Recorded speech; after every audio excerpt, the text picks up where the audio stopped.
Okay, sa umaga pong ito ay tayo po ay i-prepare na po natin yung ating pong mga sarili, ang ating hearts and mind. At tayo po dadako na po sa isa sa pinakamahalagang part ng ating pong selebrasyon, pagsamba para sa Diyos. Walang iba po kundi ang message ng Panginoon o ang Word of God.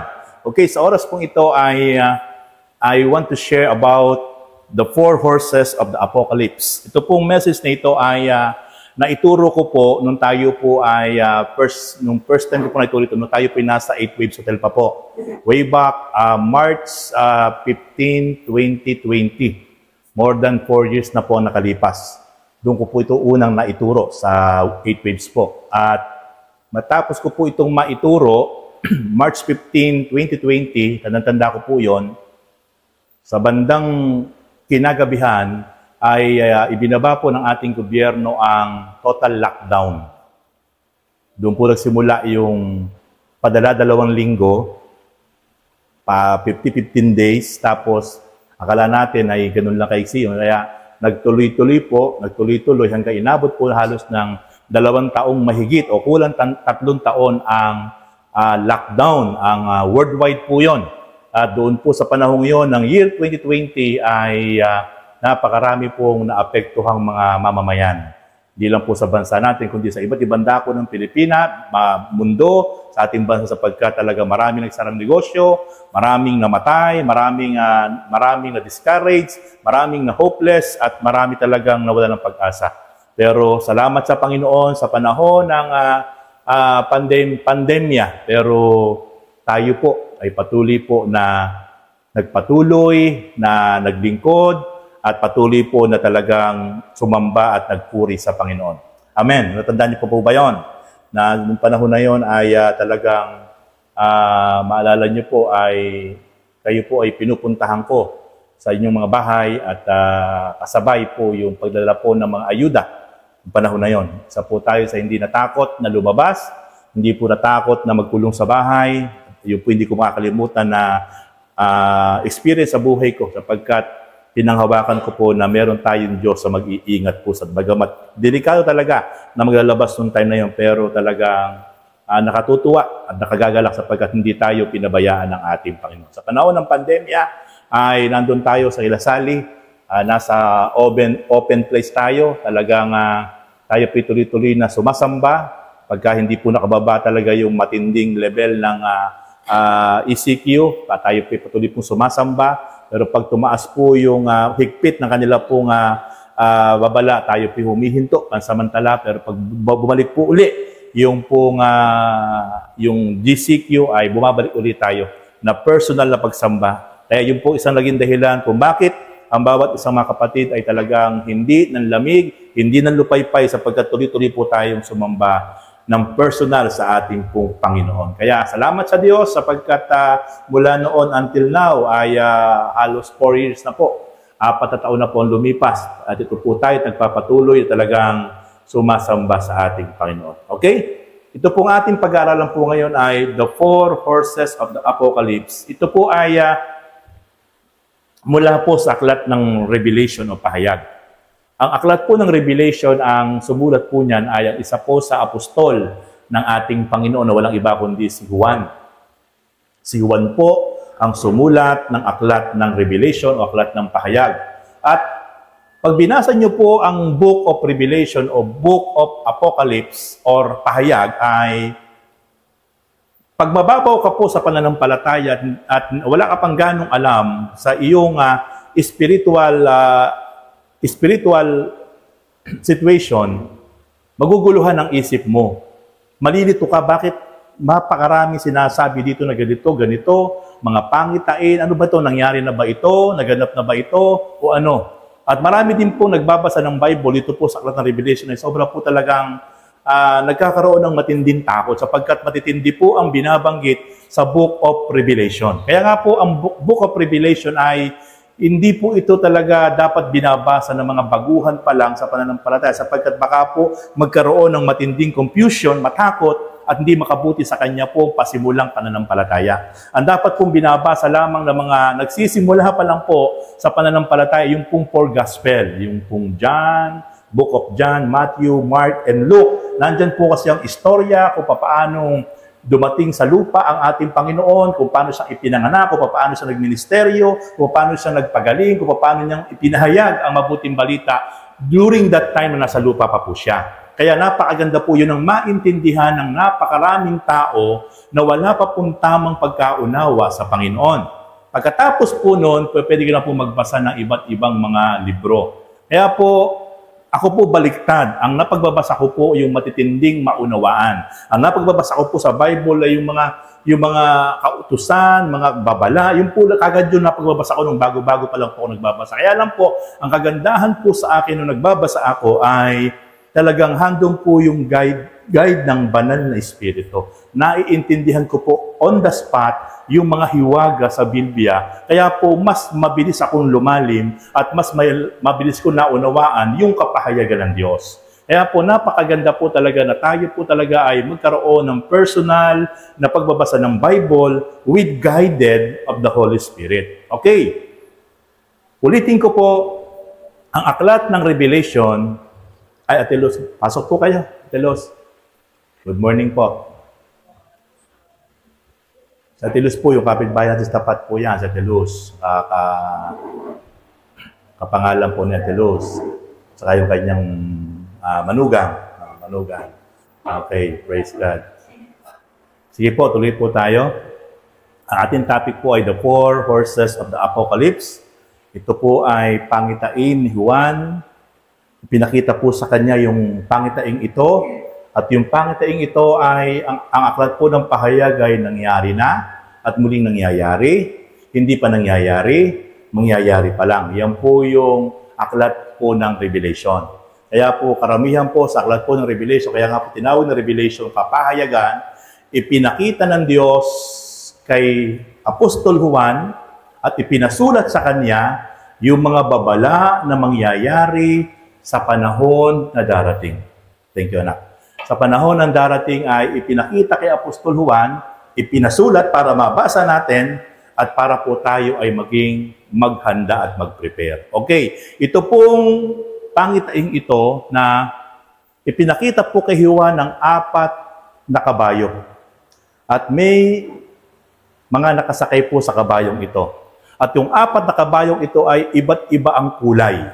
At yung iba't ibang kulay na yon, yung mga nakasakay doon, yung mga rider sa kabayong iyon, ay binigyan ng kapahintulutan ng Diyos, binigyan ng kapangyarihan ng Diyos, kung ano ang dapat nilang gawin sa mundong ibabaw. Yan po yung ating pong pag-aaralan ngayon para po mas lubos po nating maunawaan, para po pag nabasa nyo na po yan, ay maalala nyo po itong mensaheng ito, at ito po ang magre-remind po sa atin na masasabi nyong yun pala yun. Okay.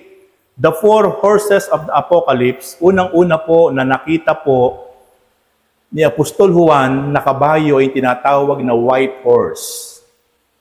At meron po nakasakay doon sa puting kabayong iyon. Ito po yung mababasa po natin sa aklat po ng Revelation chapter 6 verse 1 to 2. At yung pong white horse na yon, ang nakasakay po di tinatawag po siyang conqueror rider. Yung pong nakasakay doon, siya po ay mananagumpay. Everybody said, conqueror rider. Napakahalaga po na ito pong conqueror rider na ito po yung lubusang makilala ng bawat isang tao sa mundo. Sapagkat yung nakasakay po dito, siya po ay mananagumpay. Siya po ay mandirigma. At siya po ay nakikipaglaban lagi. At siya po ay talagang napakahalaga na ang bawat isang tao ay makilala po siya sapagkat siya nga po ang ipinakita kay Juan na nakasakay sa puting kabayo na siya po ay sinabi doon sa Revelation chapter 6 verse 1 to 2, nakita ko inalis ng kordero ang una sa 7 selyo.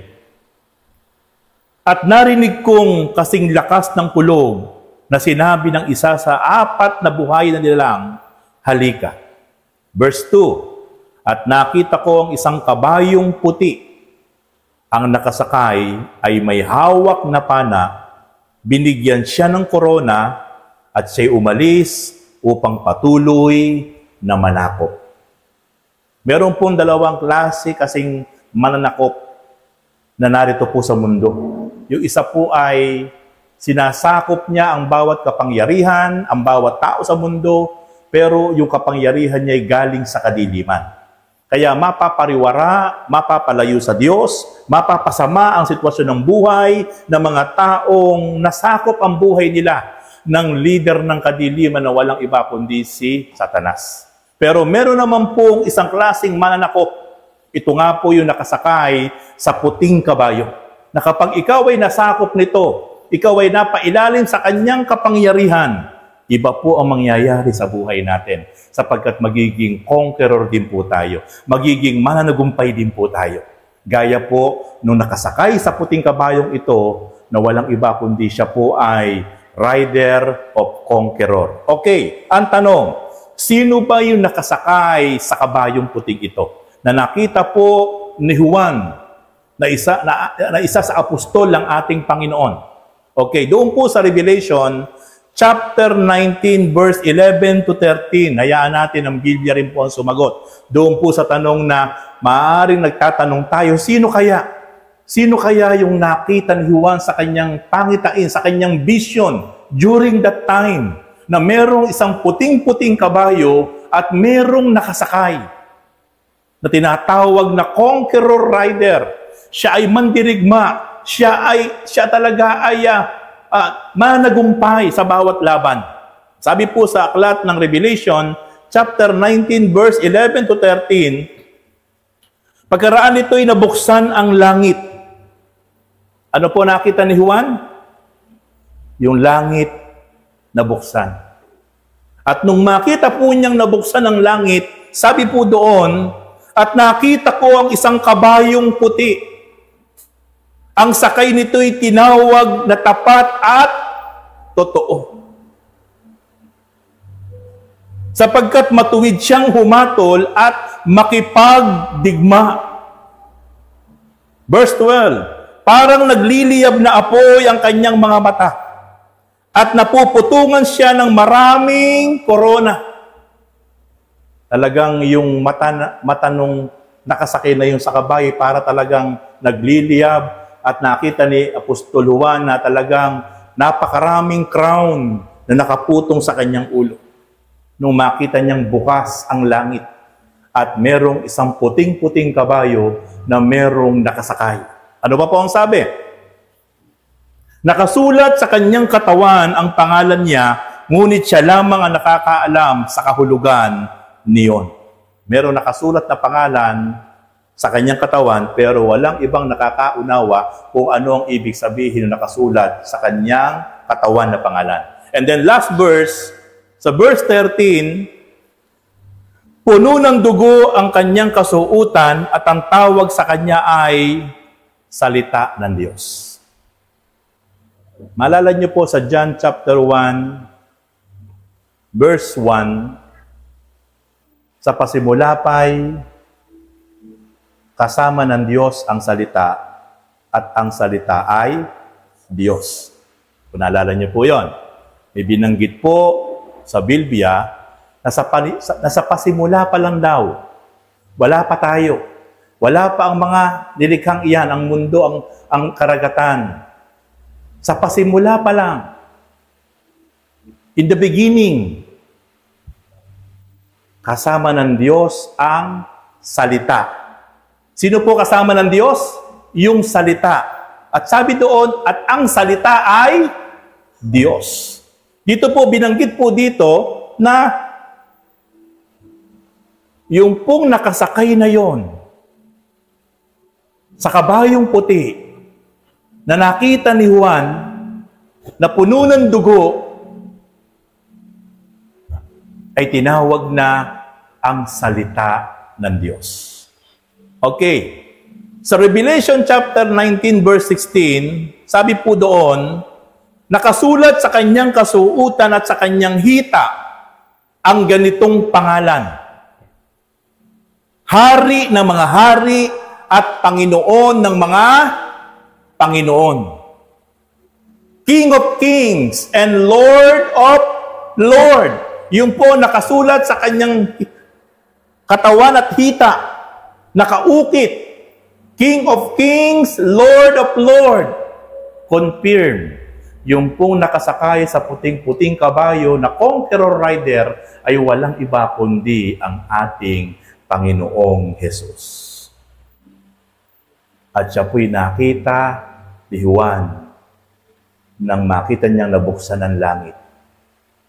Sa langit siya nakita ni Juan sa kanyang pangitain at nakita niya nakasakay ito sa isang kabayong puting-puting. Kaya mga kapatid, napakapalad ng bawat tao sa ibabaw ng mundo na nagkaroon ng relasyon sa ating Panginoong Hesukristo. Sapagkat siya yung hari ng mga hari, Panginoon ng mga Panginoon.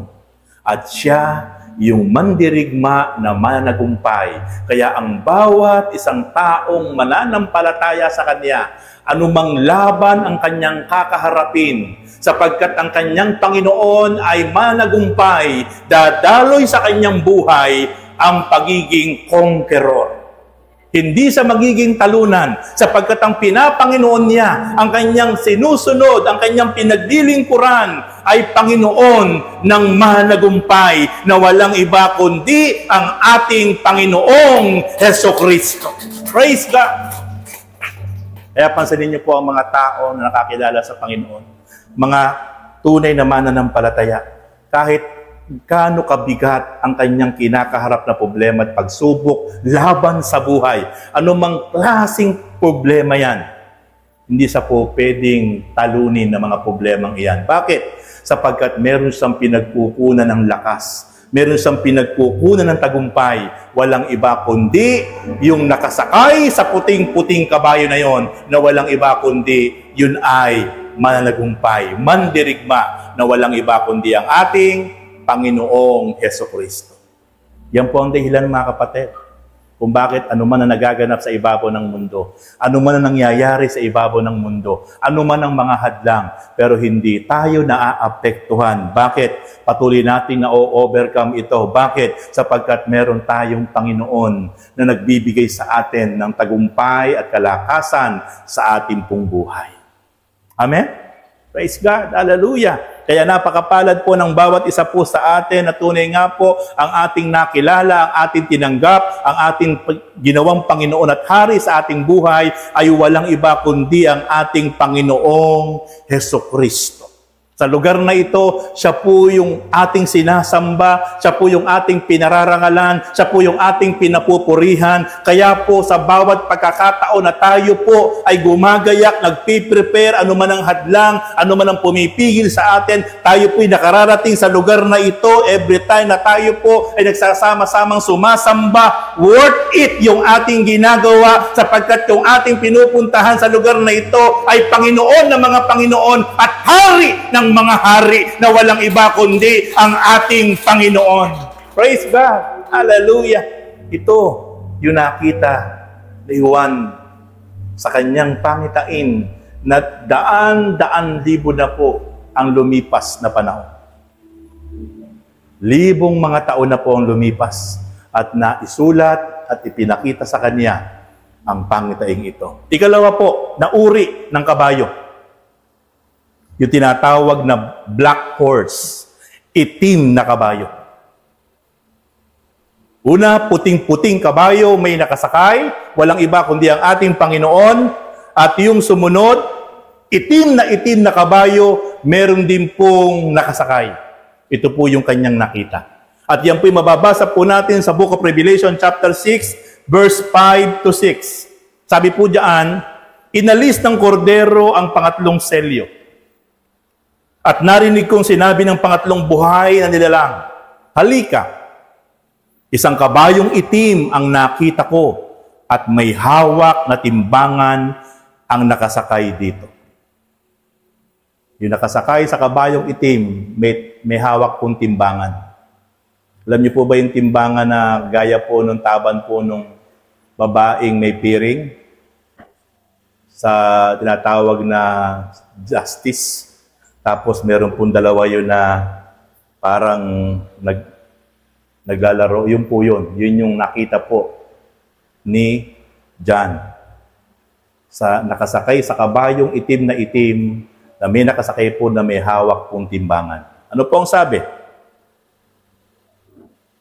Sa verse 6, at narinig kong parang isang tinig na nagmumula sa kinaroroonan ng 4 na buhay na nilalang na nagsabi, isang takal na trigo lamang ang mabibili ng sweldo sa maghapong trabaho at 3 takal na harina lamang ang mabibili sa ganoong ding halaga. Ngunit, huwag mong pinsalain ang langis ng olibo at ang alak. Ano po yung nakita po? At narinig po ni Juan? Yung nakasakay po na yon, doon sa itim na kabayo. Ito po yung tinatawag rider of great timing.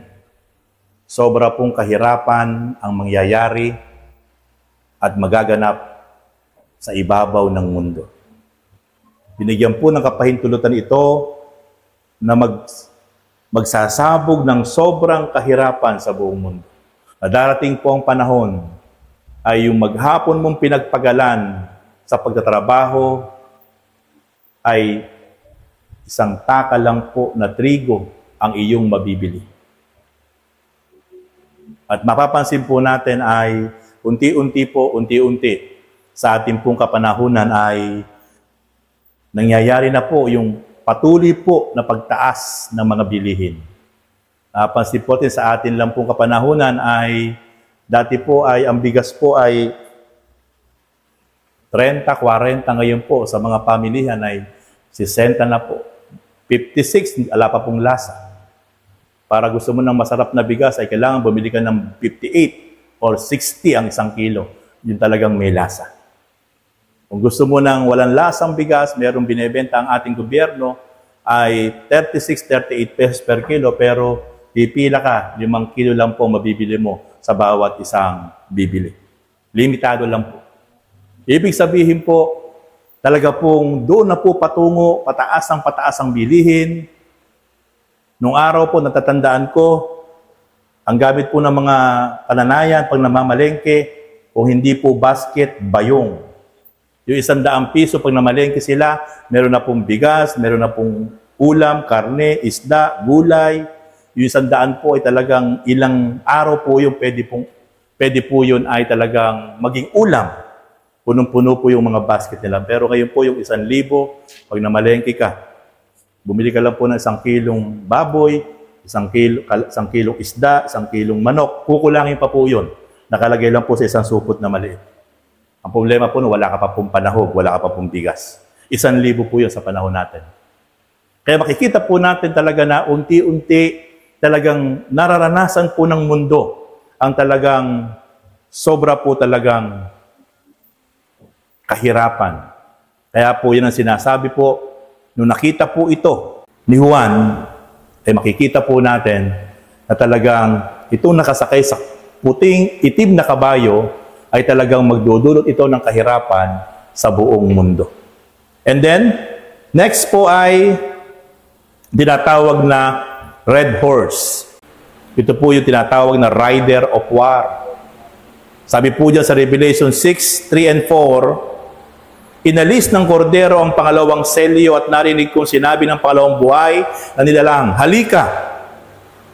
Isa namang kabayong pula ang lumitaw na ang nakasakay ay binigyan ng kapangyarihang magpasimula ng digmaan sa lupa upang magpatayan ng mga tao.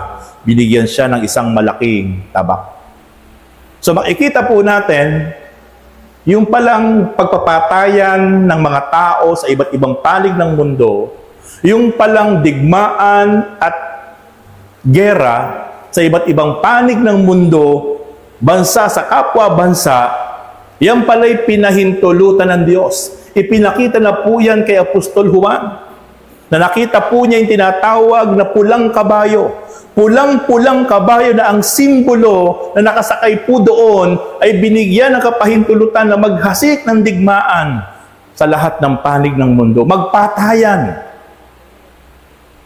Even po ang iba't ibang mga grupo, pamilya, Ginagamit po ng dyablo ito pong binigyan po ng authority ng Diyos na maghasik ng kaguluhan, maghasik ng pag-aaway hanggang sa magpatayan. Yan po pala ay nasa Bible at talagang ipinakita na po kay Juan na yan po'y mangyayari at magaganap sapagkat merong isang tinatawag na pulang kabayo na may nakasakay upang pahintulutan na maghasik ng kaguluhan para magkaroon ng pag-aaway-away at labanan ng bawat pinuno at hari at leader at hanggang sila ay magpatayan. Kaya po, diyan po nangyari yung World War I, World War II, at ngayon po ay yung nakatatakot na napipinto na World War III. At makikita po natin ay talagang ang bawat makapangyarihang bansa po ngayon sa ating kapanahunan ay talaga po wala pong ginawa kundi palakasin ang kanilang sandatahan lakas.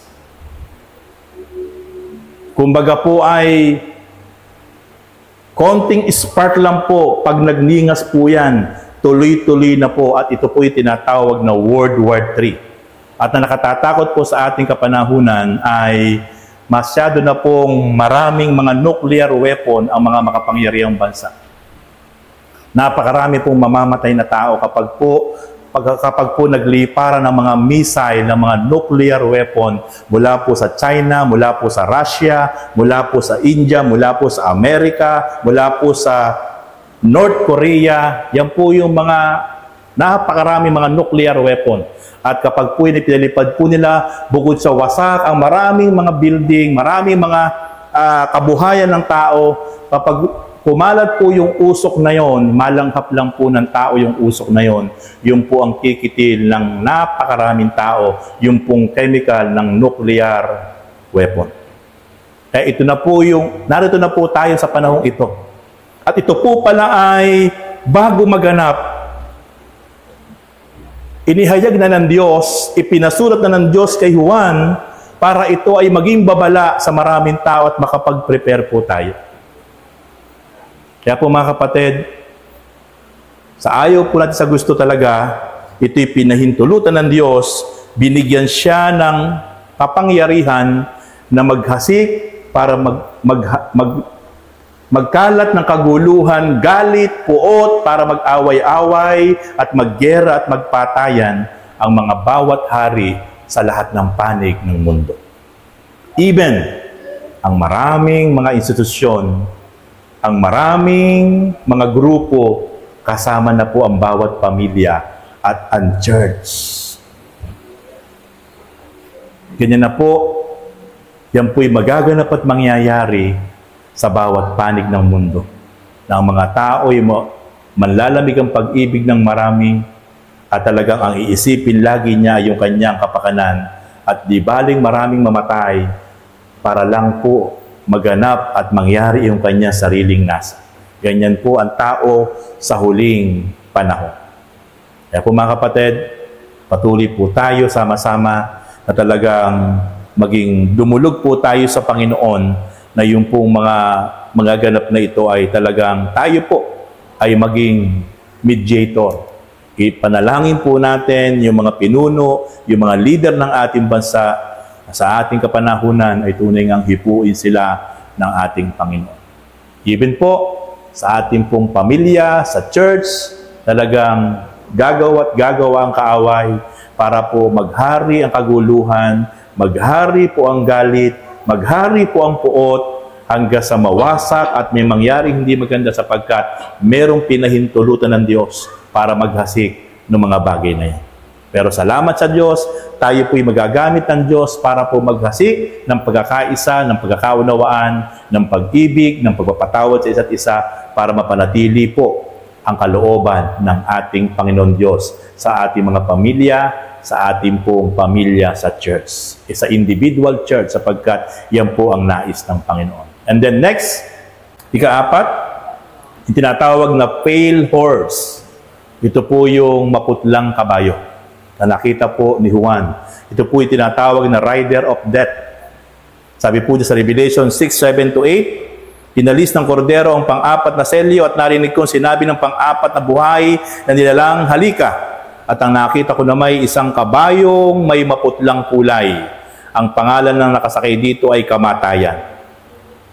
At kasunod niya ang daigdig ng mga patay, ibinigay ang mga ito ang kapangyarihan sa ikaapat na bahagi ng lupa upang pumatay sa pamamagitan ng digmaan, tagutom, salot, mababangis na hayop. Pinahintulutan ng Diyos na itong nakasakay sa maputlang kabayo ay maghasik ng kamatayan. Sa iba't ibang uri ng kamatayan, tagutom, salot, digmaan, mababangis na hayop. Pinahintulutan sa ng Diyos. At yung ikaapat na parte ng mundo, ito ay talagang sobrang maaapektuhan. Kaya minsan minsan may mga tanong tayo, bakit gano'n? Bakit nangyari yun? Meron palang binigyan ng Diyos na kapahintulutan. Yan pong nakasakay sa maputlang kabayo na tinatawag na rider of death upang maghasik ng kamatayan sa lahat ng panig ng mundo.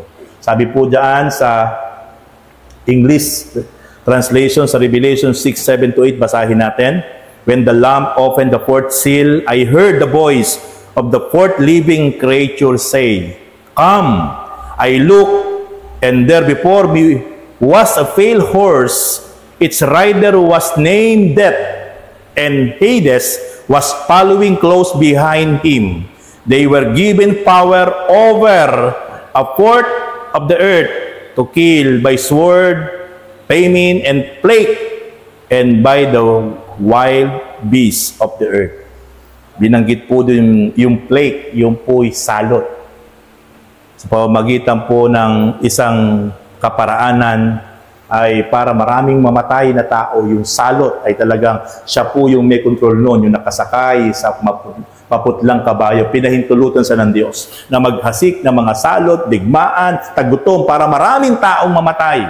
At yung pong plague, sabi po dyan, a large number of harmful or annoying things, a disease that causes death and that spread quickly to a large number of people. Yan po ay, yung pong mga tinatawag na plagues ay naganap po yan 1918. Yan po ay masisearch po natin sa Google, sa YouTube. 1918 nagkaroon po ng kauna-unahang salot sa mundo. Yan po yung tinatawag na Spanish flu. 1918 po yan. At yan po yung kauna-unahang salot na kumitil sa buong mundo ng 50 million na tao. More than 50 million. Yung matinding salot na yan talagang, sa atin po ay tinawag po yan 1918. Sa ibang bansa ang tawag Spanish flu, sa atin po tinawag po na trangkaso.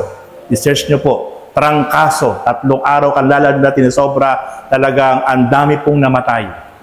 Kumalat po yan, 1918. At nasundan po yan ng salot, plague uli, noong 2020 nga po, yung tinatawag na COVID-19. At ang namatay po sa buong mundo noon ay more or less 20 million. Mas matindi pa rin po yung Spanish flu noong 1918. At bakit po nangyari yan? Naganap yung sinasabi ng Bible na nakita po ni Juan na merong isang maputlang kabayo, may nakasakay na binigyan sa ng pahintulot na maghasik ng kamatayan sa pamamagitan po ng digmaan, gutom at salot. Kaya makikita po natin talagang ang Biblia po talaga po accurate. Kung ano yung nakasulat, kung ano yung nakapahayag, mangyayari at mangyayari. At po, pwede pa pong maulit, kamukha po ng matinding salot na yan, 1918, pagkalipas po ng 100 taon, 102 years, 1 century, naulit na naman po yung matinding salot na worldwide na naganap. Pero mas matindi po noong 1918, sapagkat 50 milyon tao ang namatay buong mundo. Yun po pala kung bakit nangyari ay nakatala na po sa Bible. Yun po ay pinahintulot ng Diyos. Kaya mga kapatid, naulit-uli ng 2020 pagkalipas ng 100 taon at 102 years, mapalad po tayo. Bakit po? tayo po hindi napabilang sa namatay na pisikal sa dumating po na COVID-19. Kaya mga kapatid, ito pong 4 na kabayong iba't ibang kulay ay makikita po natin na talagang meron pong iba't ibang kapahintulutan na ibinigay ang Diyos sa bawat nakasakay at ito po hindi po pwedeng hindi mangyari. Pero ang isa po sa pinakamaganda na kabayong nakita po ng Apostol Juan ay walang iba kundi yung puting kabayo at ang nakasakay doon ay walang iba kundi ang ating Panginoong Hesukristo. Kaya mapalad po tayo mga kapatid, tayo po, yung ating po mga kaibigan, kakilala, mga kapwa, kung magpahanggang ngayon ay wala pa po silang tamang pagkaunawa at relasyon sa ating Panginoon, ikaw at ako ay magamit ng Diyos para ating pong ikwento, ating pong ishare ang ating Panginoon, para po sila ay magtagumpay, higit sa lahat magkaroon ng buhay na walang hanggan. Ay napakapalad po natin mga kapatid sapagkat tayo po, anuman po ang mangyari sa atin sa ibabaw ng mundo, may inaasahan na po tayo na buhay na walang hanggan sa piling ng ating Panginoong Hesukristo. Atin niya pong palakpakan ng Panginoon.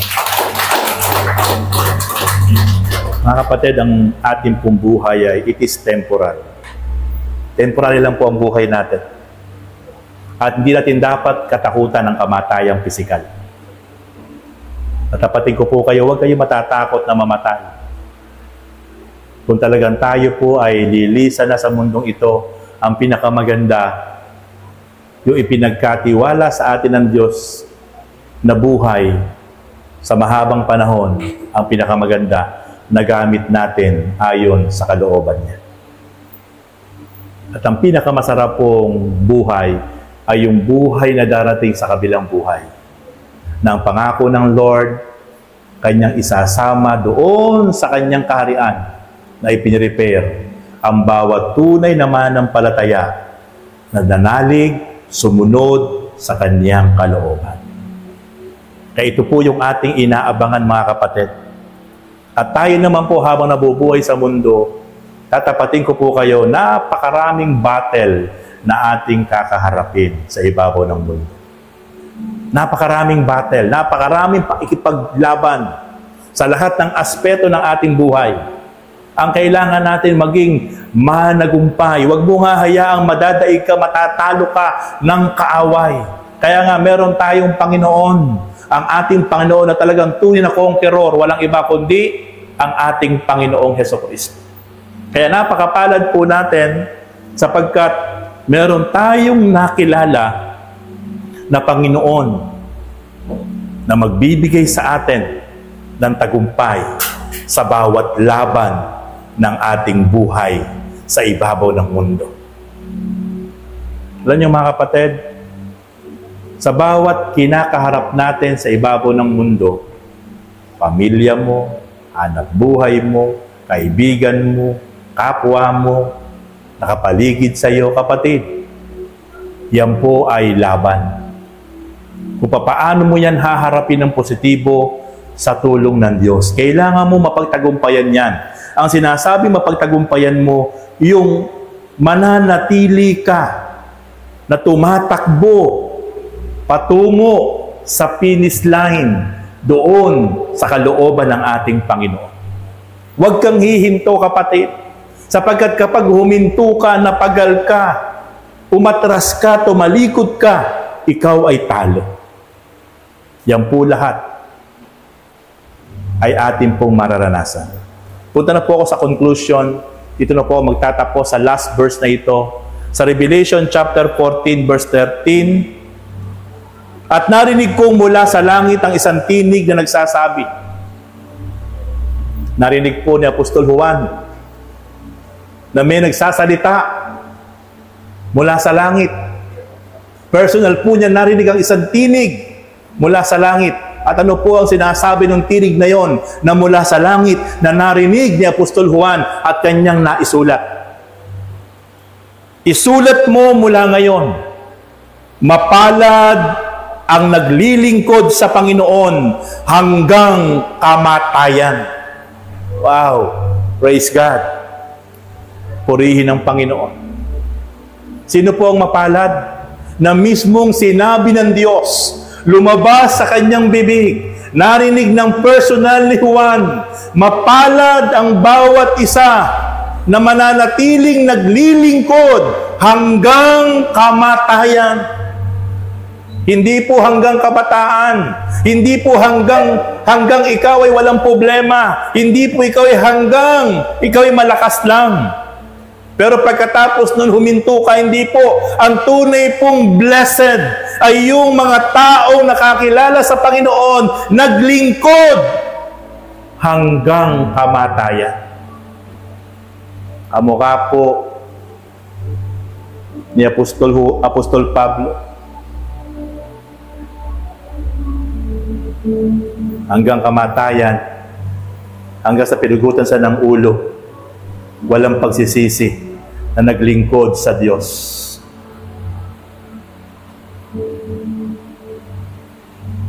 Kaya po mga kapatid, lumabas sa bibig ng Diyos mula sa langit, narinig ni Juan, sinabi ng Diyos, isulat mo Juan, mapalad ang bawat isang naglilingkod sa akin hanggang kamatayan. Ano pa ang sabi ng Lord? At sinabi ng Espiritu, totoo nga, matatapos na ang kanilang paghihirap sapagkat ang kanilang ginawa ang magpapatunay sa kanilang katapatan. Mga kapatid, ito po ang pinakamahalaga na makuha po natin sa umaga pong ito. Ang tunay pong paglilingkod sa Diyos ay hindi lang po yung paghahayag ng salita ng Diyos. Hindi lang po yung pag-awit dito. Hindi lang po yung pag-share ng Word of God. Lahat ng ating ginagawa na mula sa ating puso. Kaya mo ginagawa yan. Dahil para sa Panginoon, para sa Kanyang ministeryo, para sa Kanyang gawain. It is about serving God. Lahat ng ginagawa natin, yan po ay maituturing na paglilingkod sa Diyos. Kaya mo yan ginagawa hindi para sa sarili mo lang. Kaya mo yan ginagawa hindi para lang sa pamilya mo. Kaya mo yan ginagawa with sacrifices, with faithfulness. Kaya yan ginagawa mo dahil para sa Panginoon. Yan ay patungkol sa paglilingkod sa Diyos. Kahit ano ang ating ginagawa. Ang tanong, ano ba yung ating ginagawa? Meron ba talaga tayong ginagawa? Talagang meron tayong malasakit, meron tayong puso, meron tayong pagmamahal para sa gawain ng Panginoon, para sa Kanyang gawain, para sa Kanya. Meron ba talaga? Kapag yan mula noon until now ginagawa natin, yan ay paglilingkod sa Diyos. Sabi ng Panginoon, isulat mo, Juan, mapalad ang bawat isa na nananatiling naglilingkod sa akin hanggang kamatayan. Naalala ko yung nabasa ko na libro na The Purpose-Driven Life, yung tatay ni Rick Warren, nagkaroon ng malubhang sakit, nagkaroon ng cancer. Talagang siya talaga, ginamit niya yung kayamanan niya, yung buhay niya, yung lakas niya. Nagpagawa siya ng maraming church sa iba't ibang lugar. Nagpatayo siya ng iba't ibang building. At naging church planter siya. Pero nung dumating ang panahon na matanda na siya, nagkaroon siya ng cancer, nasa ospital siya, naghihingalo na. Sabi niya, sa kanyang anak na si Rick Warren, na umiiyak sa paanan ng kanyang tatay, na malubhana, na hinahabol ang hininga. Sabi ng tatay ni Rick Warren, mamamatay na, mapupugto na ang hininga. Sabi niya, one more for Jesus. One more for Jesus. Napakarami na niyang nailapit na mga tao sa Lord. Napakarami na niyang naipatayo ng mga church sa sarili niyang bulsa. Pero nagkaroon ng malubhang karamdaman, nagkaroon ng cancer. Hindi sinisi ang Diyos dahil naglingkod siya. Hindi sinumbatan ng Diyos na sinabi niyang, ito ba ang kapalit ng aking buong pusong paglilingkod sa iyo, buong sakripisyo, even ng buhay ko? Wala pong ganon. Ang sinasabi niya mula sa puso niya, isa pa. Gusto ko pang bumangon, gusto ko pang mag-akay kahit isa pang kaluluwa bago ako mamatay. At ito po ang bumago kay Pastor Rick Warren. Nung nakita niya po ang malaking puso ng kanyang tatay, kaya po nung mamatay po yung tatay ni Rick Warren, si Pastor Rick Warren po ay nagpastor. Naglingkod ng tapat sapagkat na-challenge siya sa kanyang tatay. Kaya si Pastor Rick Warren po, sumulat po ng libro, yung The Purpose-Driven Life. Napakaganda po ng libro iyon. Napakarami pong napagpala, napakarami pong binago ang buhay. Even po mga politiko, mga artista ay nakabili po ng librong iyon. Talagang napakaganda po, talagang nagpabago ng maraming puso, pananaw sa buhay. At ang nilalaman po ng librong iyon, bakit ka naririto sa ibabaw ng mundo? Ano ang iyong dahilan? Ano ang iyong plano? Bakit ka nabubuhay sa ibabaw ng mundo? At doon po, nung mabasa ko po iyon, mas naunawaan ko po kung bakit niya ba ako sumingaw sa ibabaw ng mundo. Kaya lahat po nung nakabasa ng librong iyon na tumimo sa puso, yung po talaga ay naging dedicated sa bawat isa. Kung ikay naglilingkod, magpapatuloy ka. Kahit ano yung nararanasan mo, kahit ano yung pinagdadaanan mo sapagkat naintindihan mo kung bakit ka nabubuhay sa ibabaw ng mundo. Hindi para sa sarili mo lang, hindi para sa pamilya mo lang, kundi higit sa lahat, para sa Panginoon. Mga kapatid, kapag naintindihan natin ang pinakamahalagang bagay kung bakit tayo nabubuhay sa mundong ito, walang iba kundi dahil sa Panginoon. Ito po ang simula na meron tayong tunay na kalakasan, kapayapaan at kaligayahan sa ibabaw ng mundo. At ang sabi ng Lord, mapalad ang bawat isa na maglilingkod sa akin hanggang kamatayan. Bakit po mapalad? Mamamangha ka, magugulat ka, masusurprise ka sa darating na panahon kung paanong ibabalik ng Panginoon Diyos lahat ng ating ginawa na tapat na pagsunod, paglilingkod sa Kanya.